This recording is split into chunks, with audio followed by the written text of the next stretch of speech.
腹嘅時候，你用個方法係 draw in 嘅，即係會收緊身個肚收。咁其實你會阻住個橫膈膜嘅活動，咁所以咧佢拉唔到落嚟嘅時候，你吸氣就會覺得辛苦，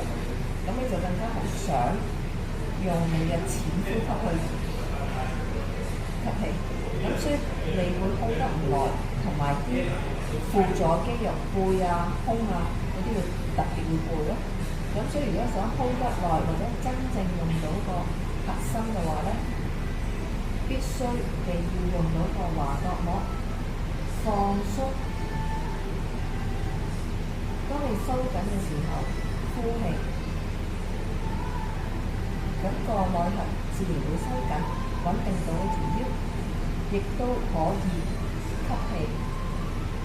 咁你就可以 hold 得耐，亦都唔會因為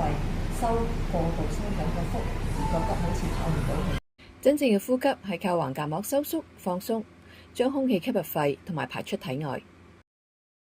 維持良好嘅呼吸同埋吸氣嘅比例，啟動深層肌肉收縮。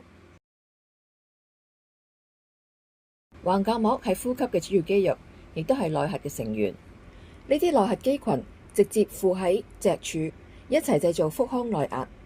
好嘅呼吸支配軀幹中心嘅穩定，以及四肢能夠自由活動。相反，唔正確縮起肚腩、谷實個腹，